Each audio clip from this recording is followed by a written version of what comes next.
All I'm saying is the sick people have rights. I don't think anyone should be put in a shelter and just left to die. And you can guarantee those shelters are coming to a neighborhood near you. And the truth is, I don't think these are anything but cages. Even worse, it's spots to lock up people and experiment on them. That's what a certain type of, let's say, militia minds want us to do, right? They want us to just walk in and gas us. It's what they want, and if they don't get it, they'll just simply hunt us down like dogs. That's the insanity we're dealing with here. I don't think it's far-fetched to believe that's exactly what the New York Authority is doing right now. It's sweeping the city, they call it. It's more like exterminating people. They have these popsicle sticks they put on your tongue, and supposedly it tells them if you're sick. I mean, who even makes something like that in less than 24 hours? It's quite the turnaround, New York. I mean, it's no secret that Pittsburgh and Philadelphia were both suffering from, homeless problems. So why is it so far-fetched? The leadership is just taking on the role of, say, Vlad the Impaler and rolling all the people up into a little room somewhere because they're poor with the promise of a perfect little cure and lighting the whole place on fire. Did you see how fast the CDC doubled back in their treatment options once the question was put to them? Suddenly it was, we give them vitamins and medicine, and that way they'll be around longer. We don't know where you got the word cure from. We got it from you, you idiot. They're switching things up.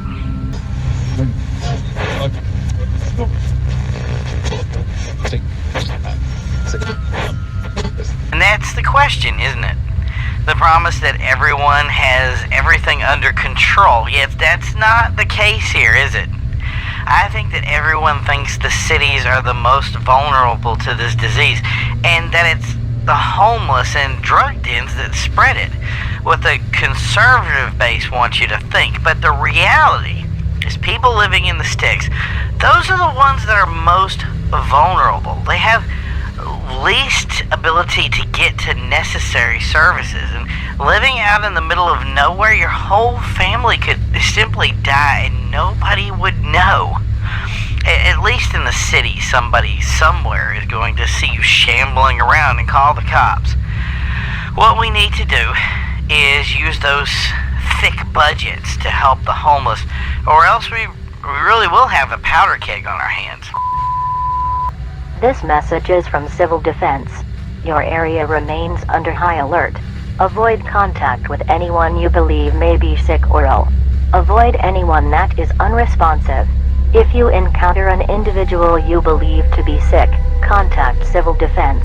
Do not contact emergency services.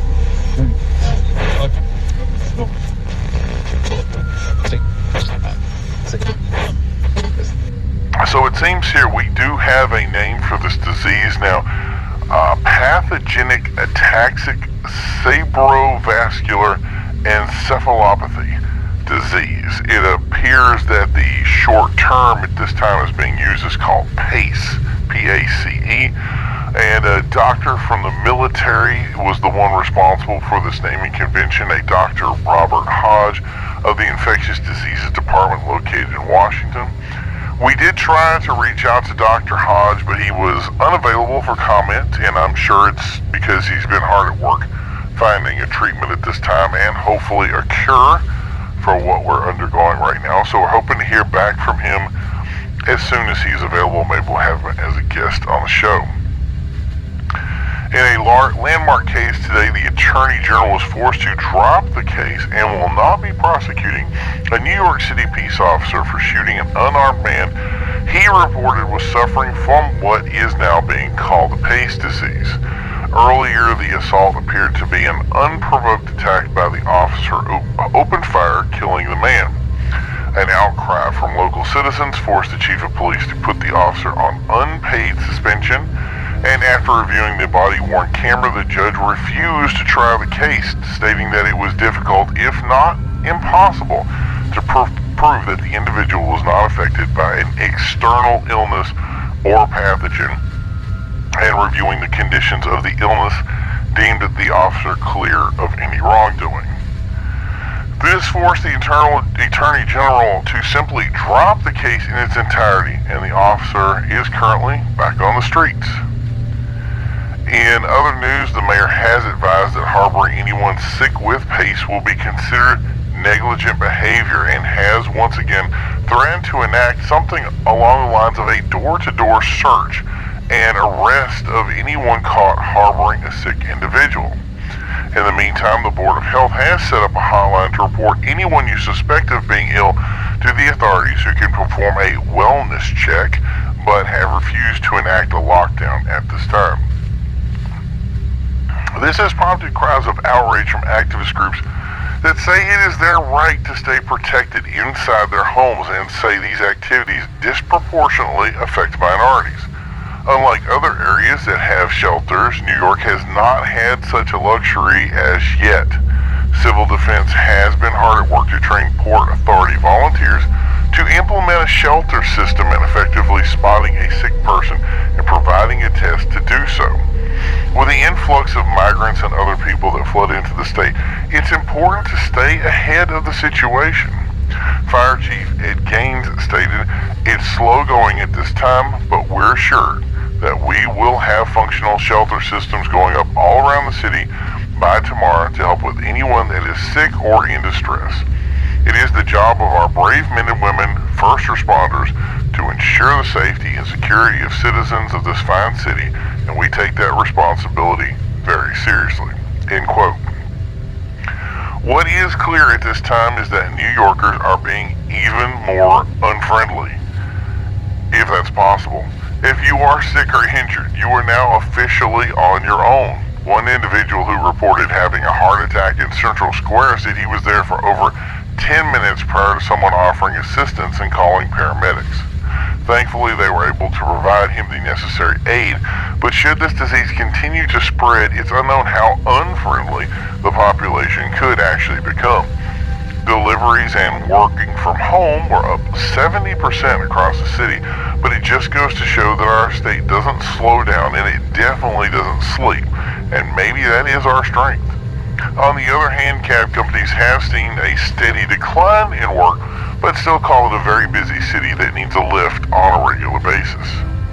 A ticker was added to this evening to the bottom of all public advertising, stating the importance to stay ahead of this illness and recommended reporting it, but many residents stated they were not aware that the ticker even took place, that it was available.